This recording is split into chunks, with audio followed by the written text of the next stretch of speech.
What an exciting morning. I'm also very excited to introduce Dr. Rob Lewis and Thomas Hutchinson of Hoag.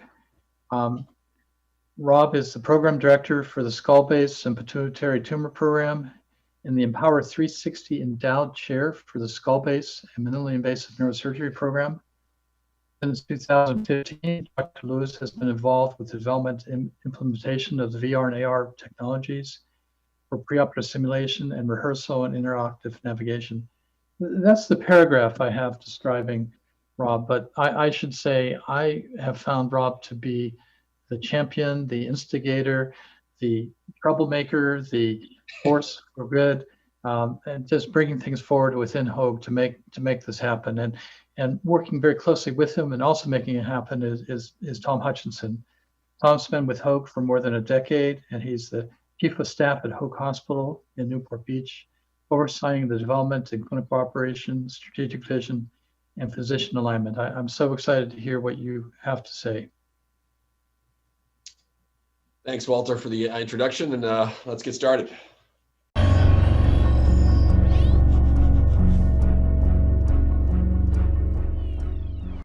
On Monday, June 5th, 2017, I felt the worst headache in my life, like an ice pick driving through my skull. A CAT scan revealed a bleed in the side of my head, the size of a softball. The only option to stop the bleed was to have a craniotomy to remove it. Being completely out of control is terrifying. It's difficult to talk to patients about brain surgery because it's very abstract. We're combining delivering difficult news about a scary diagnosis with the additional fear of not knowing what to expect and not being able to understand what it is I'm explaining to them. When we show them the model, when they fly inside their own brain, they can see the structures. They can see the tumor, they can see the aneurysm. This device creates an experience for the patient where nothing is unknown anymore. I'm not a doctor, so I couldn't understand what they were trying to tell me because I had never physically seen a craniotomy before. It's so hard to wrap your head around what they're about to do. When I put on the goggles, my surgeon asked me if I was ready to fly. In the moments where they were telling me really terrifying things, I also felt a little bit of peace from the way that it was being presented. I was able to, in real time, see inside my brain. I was physically there with them, looking at exactly what they were trying to communicate. Before surgical theater, preparing for surgery was literally me sitting over a cup of coffee, kind of thinking, okay, I'm gonna do this, and then I remember that the optic nerve is here, but those preparations were a kind of ad lib. Now, with 360-degree 3D reconstructions, we're able to be inside that environment, which is as close to brain surgery as we can actually get without being there in the operating room. The advantage that the virtual planning and rehearsal brings to our readiness for surgery is the ability to simulate multiple different approaches. In a real patient, we don't get to try that more than once. We only get one shot at it. In the virtual model, we can do 2 plans, 3 plans, 5 plans, and see which one is the best for the individual patient. Make the bone look a little more like bone, so it's not translucent at first. Now that I can see the frontal sinus, I'm planning it, differently. Yeah. Let's bring in the microscope. When we're in the operating room and we get to the time of surgery, because we've done the preoperative rehearsal, it kind of feels like deja vu, like, okay, I've been here before, I know where the important structures are gonna be. Here we are, we're coming up to the back of the tumor right here. This would be a good place to do an overlay. Make the tumor more translucent. I was at the hospital in the ICU for 10 days, and I had 2 angiograms, 2 MRIs, 2 CAT scans, and a craniotomy. I had a risk of having epileptic seizures for the rest of my life, not knowing that I'd ever be able to drive a car again, that I would ever be able to run again. But I would say the biggest testament to how everything went was the fact that I'm sitting here today. It was nothing short of a miracle. It made me more grateful for each and every moment that we have. We experience life in 3 dimensions. Why should our medical care be any different?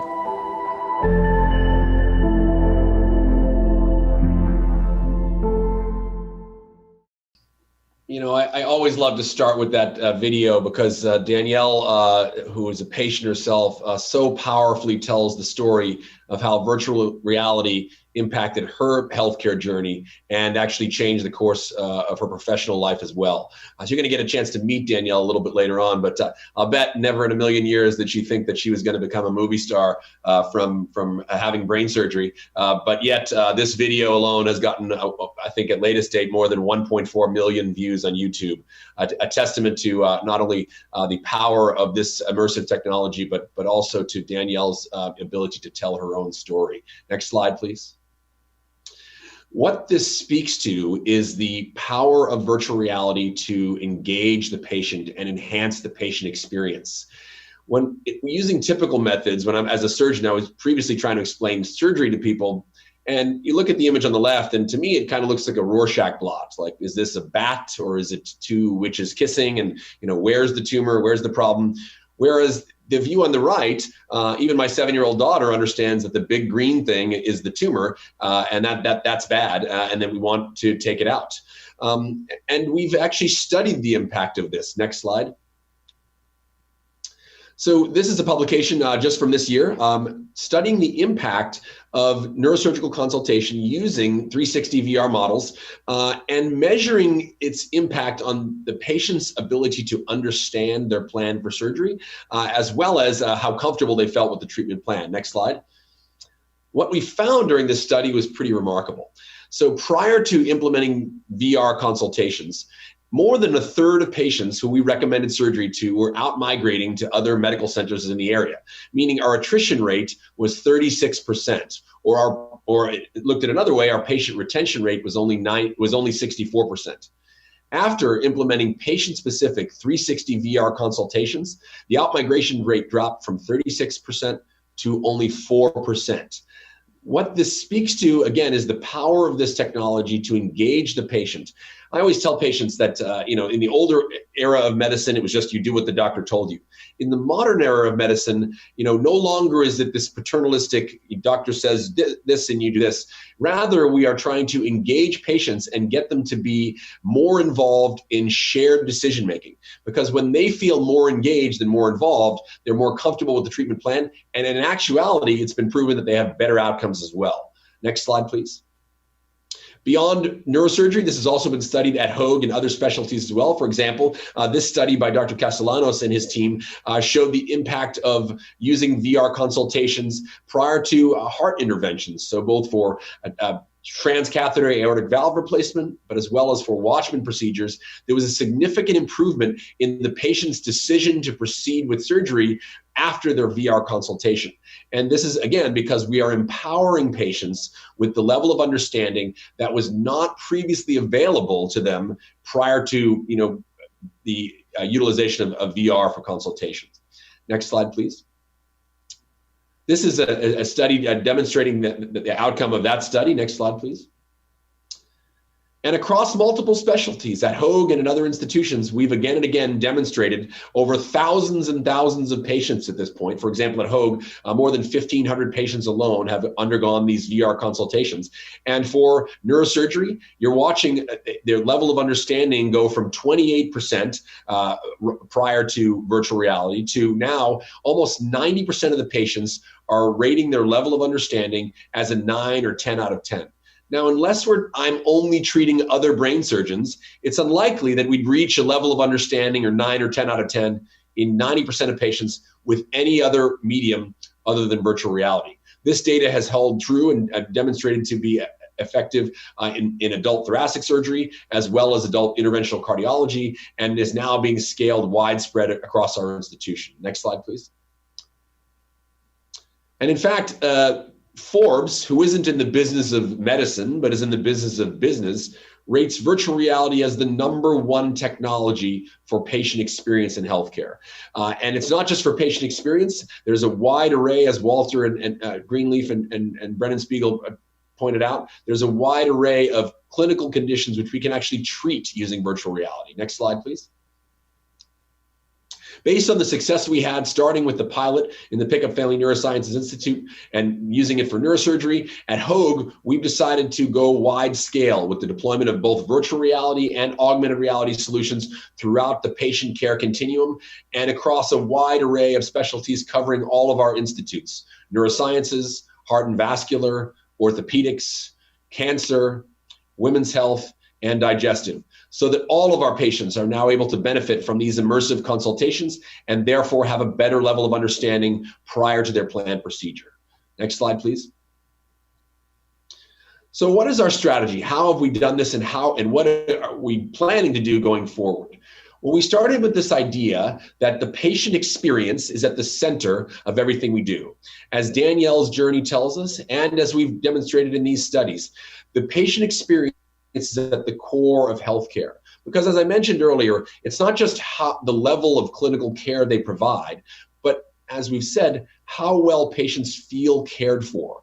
And by engaging them more and making sure that they have an appropriate level of understanding, we can truly enhance patients' experience and even affect their own patient-reported outcomes. Building on this core of patient experience, we have built 3 orbits where we aim to deploy technologies which are already evidence-based. This includes a multitude of areas where there is a significant preponderance of evidence to support their use. In the next sphere, we are researching and studying through Hoag Institute for Research and Education other technologies which have some evidence basis but are not yet ready for prime time.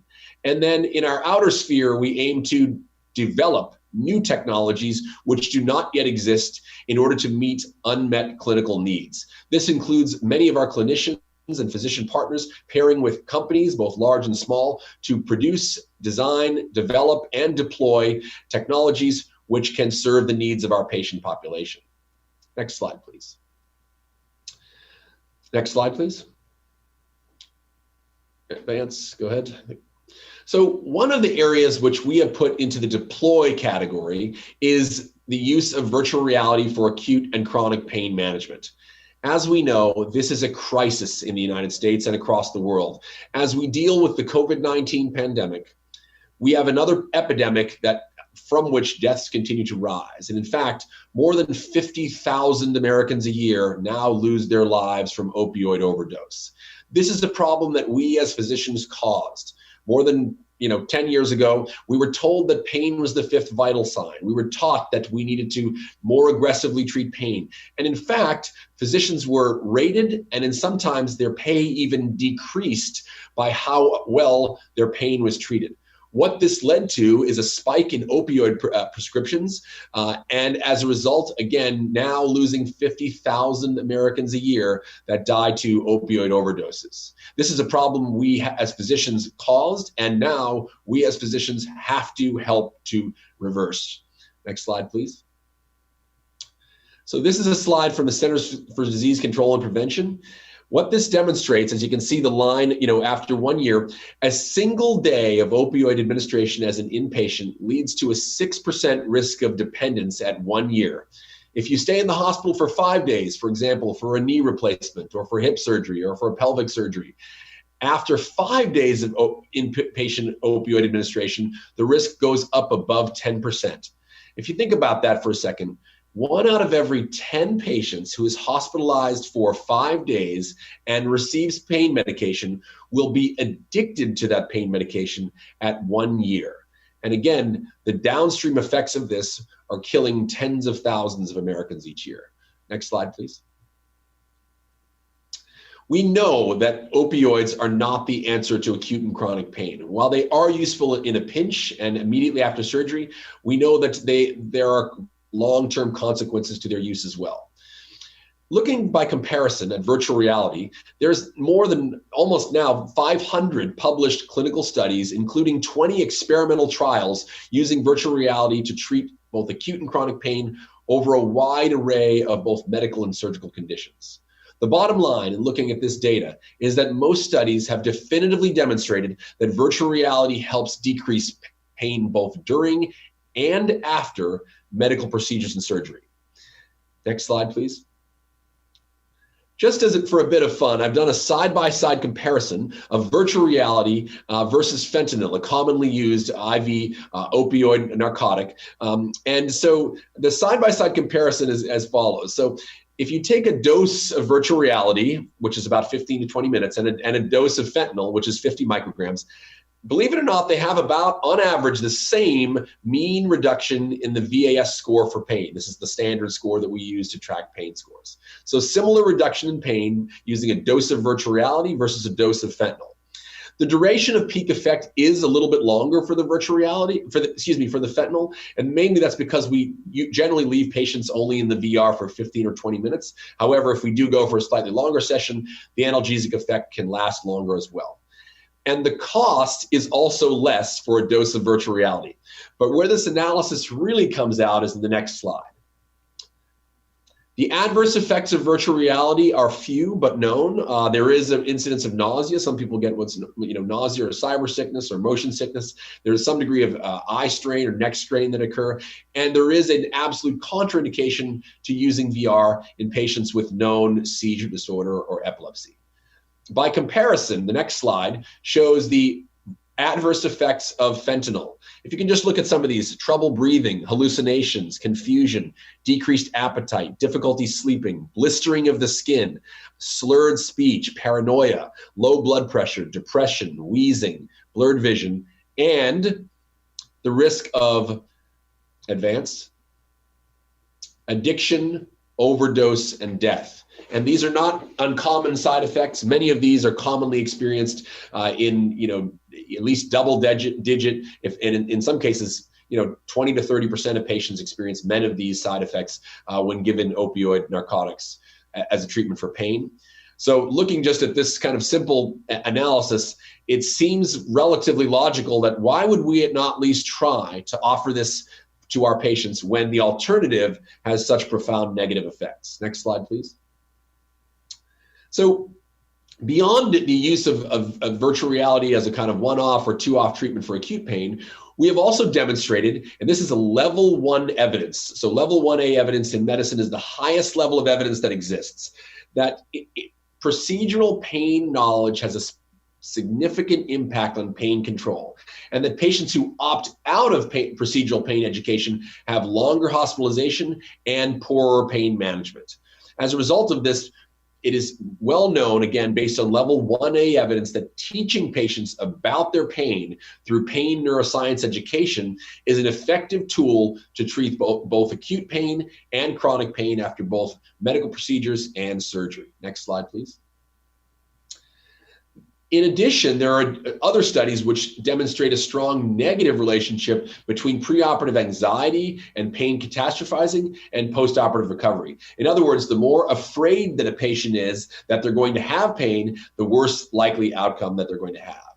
Next slide, please. So teaching patients about their pain not only can decrease the sensory sensation of the pain, in other words, lowers their pain score, as we demonstrated, in a manner or effectiveness similar to fentanyl, but it also decreases the time thinking about pain. In other words, like, okay, I'm going to have pain, and the emotional or affective unpleasantness of the pain. So they feel less pain, they think about their pain less, and they worry less about their pain, all when they've given the benefit of pain neuroscience education. Next slide, please. Why is this? Why is virtual reality an effective tool for teaching patients about their pain and therefore decreasing the levels of pain? Because unlike traditional methods of learning, virtual reality unlocks all 4 of the brain's learning systems. Prior to VR, I would simply give a patient a handout and they'd be, told, okay, go ahead and read about, why your brain has pain. And it only allows us to access the cognitive learning system. Of course, for most people, the cognitive learning system alone results in a bottleneck where they're only able to absorb so much information. Because VR is immersive, it activates the majority of our sensory input. So the visual cortex is responsible for about 90% of our waking sensory input. The auditory cortex is responsible for about another 8%. So by harnessing the visual and auditory cortices, we access 98% of the brain's waking sensory input. By doing this, we're able to unlock all 4 of the brain's learning systems: the cognitive learning system, the experiential learning system, the behavioral learning system, and the emotional learning system. As a result of this ability to unlock all 4 learning systems, we're able to accelerate the learning curve and help patients to get to a better understanding of their pain, and therefore learn ways in which they can downregulate it by deactivating the fight or flight sympathetic nervous system and by activating the rest and digest and calm parasympathetic nervous system, as many of you were able to experience this morning during Anusha's guided meditation. Next slide, please. With that, I'll turn it over to my colleague and partner, Thomas Hutchinson, who is the Executive Director for XR Development. And Thomas is going to take us through how we have taken these principles and put them into practice at Hoag. Thank you, Dr. Lewis, for that informative and extremely enlightening presentation. As Dr. Lewis just mentioned, I would like to take our audience into Hoag Hospital and show them a number of technologies we've deployed today and how impactful they've been on our current patient population. Next slide, please. So in late January, Dr. Lewis and I sat down and went through the 15 initiatives we were hoping to deploy in 2020. 3 of those initiatives we thought we could put into practice very quickly and get immediate benefit. Those 3 being the robotic hysterectomy pain reduction post-surgery, which would result in opioid reduction, an infusion distraction therapy designed to distract the patient when their venipuncture starts and infusion services begin, and then, of course, spine pain management post-surgery is a large one we wanted to tackle. Next slide. But we all know what happened next. The COVID-19 pandemic started. We had to postpone all elective surgeries, and we did not want to jeopardize our immunocompromised patients, so we postponed the infusion distraction therapy as well. Next slide. But that did not deter us from trying out these brand new headsets. We had purchased 12 applied VR headsets, and instead of going through a rather narrow focus to a specific patient population, we thought we'd do a general deployment to our patient floors. We knew they were suffering from pain, stress, anxiety, but also due to the visitor restrictions from COVID-19, they were going through some frustration of loneliness, boredom, and just general anxiety. What was fortunate, one of the fortunate things is because our elective floor was shut down to the postponement of elective surgeries, we actually had access to some of our extremely skilled nursing team. We brought back 8 furloughed nurses and we gathered them in a room and we brainstormed how we'd want to deploy these headsets to our patient floors. These brilliant nurses quickly went through some exclusionary criteria. They built a verbal consent questionnaire into our electronic medical record. And then they split into 2 teams, 2 at a time, 12-hour shifts, 1 during the day and 1 at night. And they rounded for about 2.5 months deploying these headsets. Next slide, please. So as you might imagine, infection prevention is very rigorous in their protocols and cleanliness, and only doubly so during a pandemic. So in order to tackle their strict criteria, we actually engaged a company called CleanBox, which utilizes ultraviolet light technology. It's been proven in a lab to combat fungal, bacterial, and viral material, as well as COVID-19, to the scale of almost an OR sterilization quality.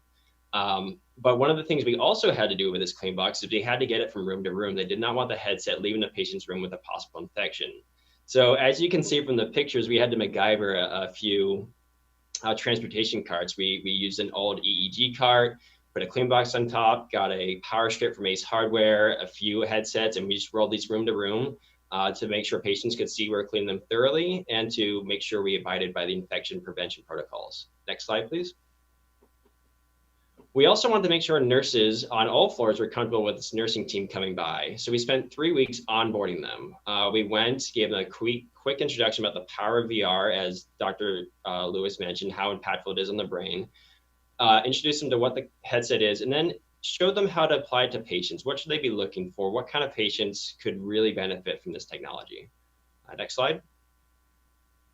And lastly, what we found was patients at first were a little reluctant to engage in the virtual reality headsets, but once we showed them a menu, showed them what they could enjoy, whether it's escape with a game, go for a guided breathing meditation, or relax by swimming with dolphins, they quickly saw that they would like to do some of this. And as they put the headset on, they knew exactly what they wanted to try, and buy-in became a lot more prominent.